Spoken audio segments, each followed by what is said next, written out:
Hey guys, welcome back to the Magical Viewpoint. First of all, thank you so much to all of my subscribers for sticking with me through this adventure, and to those of you who are new, welcome, and I hope you enjoy what you see.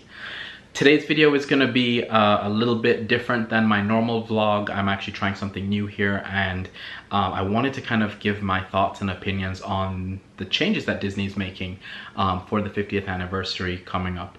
I've waited a few weeks to give my opinion because I wanted to look into this stuff and be sure about it and kind of take some time to think about it before putting information out there, because it is a lot, and from what I've seen online, it is very controversial amongst the Disney fandom. So the first thing that I wanted to go over was the Disney Genie service that they're offering through the My Disney Experience apps. Essentially, Disney Genie, as most of you might already know, is Disney's sort of planning tool that they're using within their app. So you can go into the My Disney Experience app, or if you are a Disneyland pass holder, I believe they'll have it through the Disneyland app as well. And essentially you select your preferences. So do you like thrill rides, shows, water rides, roller coasters, those different types of categories.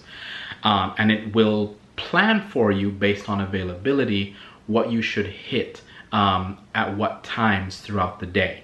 It also takes into account your dining reservations, so that was something that you can also look at as well. Now, the big controversy here with this is Disney's removal of the Fastpass Plus system, which a lot of people were a fan of.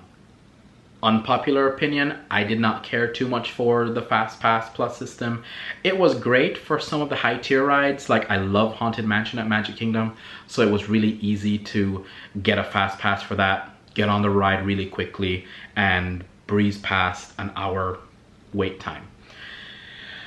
However, I kind of felt like fast pass lines made standby lines slower, right? Because they were stopping the standby line and letting the fast pass lines go through, which rightfully so. But as someone who sometimes would wait in a standby line because I couldn't get a fast pass, I literally watched the fast pass line have like 5 or 6 parties go through to one standby line party. So I don't know if it was just that's how they were supposed to do it, or you know what their planning was for that, but I felt like that just made the lines longer. Now, since COVID-19 and FastPass Plus no longer being a thing, I actually noticed the lines going by faster, even with just the standby line. I've waited in line for things like Seven Dwarfs Mine Train, Buzz Lightyear Space Ranger Spin. Those are typical long line rides, and even when the standby time said 55 minutes, we got through the line in like 20 to 35. So that's kind of one reason why I'm happy that FastPass Plus is not a thing anymore. You know, instead, Disney is implementing this aspect of Disney Genie called Disney Genie Plus, which will cost an additional $15 per person if you want to use this service. Now, Disney Genie Plus gives you access to the Lightning Lane, which is what they are replacing FastPass Plus with. And some of these tier rides will be available through the Lightning Lane when you purchase the Disney Genie Plus for $15, like Haunted Mansion, you know, maybe Peter Pan's Flight and things like that. You'll just select an arrival time and return, and you'll be able to go in the Lightning Lane and get through to your to the front of the line a little faster. Now, there's some of the higher tier rides, and this is, I think, where a lot of people are losing it, because even with Disney Genie Plus, there are some of the higher tier rides like Star Wars Rise of the Resistance that you will have to pay an additional price for the Lightning Lane on top of the $15 for Disney Genie Plus.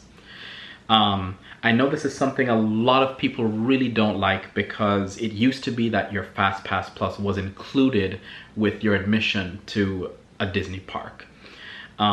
one thing I encourage people to think about, and it's something that I've kind of told myself, is, you know, places like Universal charge for their express passes already. And from what I understand, Disney's choices to charge for the Lightning Lane are still cheaper than, say, Universal's Express Pass.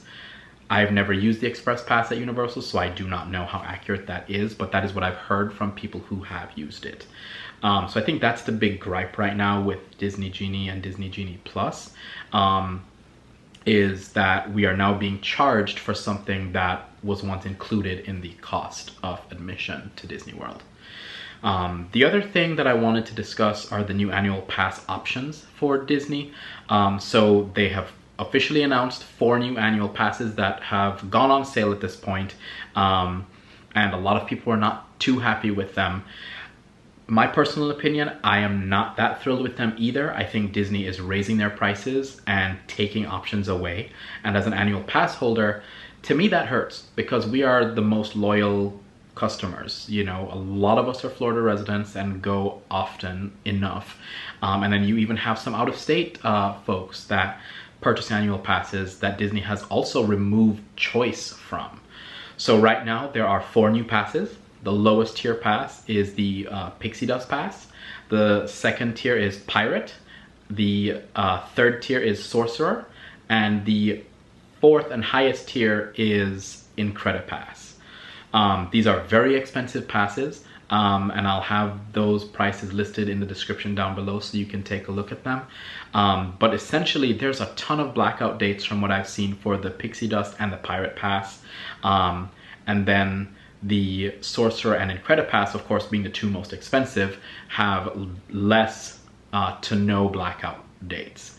So the issue I think a lot of people are having is that we're paying more for less perks.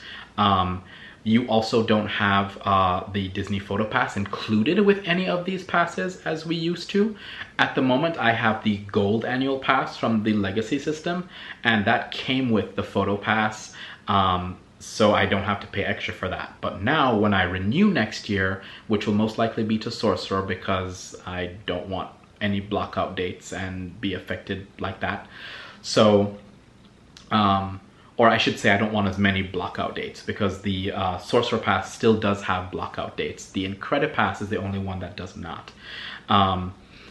So I'm gonna stick with Sorcerer. I lose my Photo Pass unless I want to pay an additional $99 for the year, which is not terrible if you use it, but again, it's something that for me used to be included with the pass that I chose, and now I don't have that option. The Pixie Dust, Pirate, and Sorcerer Pass are all for Florida residents only.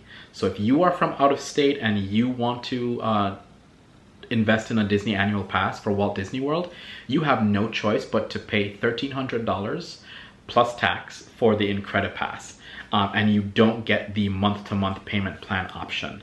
And on top of that, you also have to pay extra for if you want the water park edition, which is $99, and if you want the Photo Pass, which is another $99. So these are the reasons that I'm not the biggest fan of these passes, but I'm also going to be the first person to tell you that I will complain about it and still give Disney my money, because at this point, I have this YouTube channel that I really enjoy hosting, and I love going to the parks. It's part of my childhood. It's nostalgia. I love taking friends there and helping friends plan their trips. So I'm gonna be one of those suckers that, you know, oh, I don't like this, but they're still gonna get my money. So I'll put the more details about each of the annual passes in the description down below. Like I said, they've been out for a while, so most of you have probably seen it already. I just wanted to give my thoughts on that. I am trying to get reservations for the 50th anniversary to be there to cover that. I've already gotten my 50th anniversary t-shirt right here. Big shout out to my friend Kat for purchasing this for me, because I was not able to get to the Magic Kingdom when these went on sale, and they were selling out really fast. So Kat, if you see this, thank you so much for getting this for me. And yeah, I hope you guys enjoyed this short video.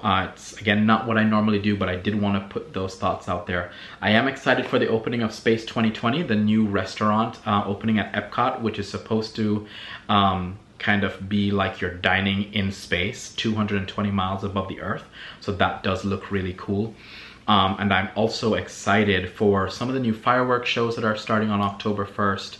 I am sad about Happily Ever After. I think that is a big mistake that Disney's making to retire the show altogether after the 18 months of the new Enchantment show at Magic Kingdom. I think they should bring back Happily Ever After to have a longer run. But that's just my opinion. They're gonna do what they think is best and what they think the guests want. So I hope you enjoyed this video. I am planning to put more out soon, and as soon as I have a reservation for the 50th anniversary, I will let you guys know that I'll be covering that. So I hope I can get in. Thank you for checking out this video. If you like what you saw, don't forget to like, subscribe, and hit that notification bell so you are notified whenever I do post. I hope you guys have a great rest of your day.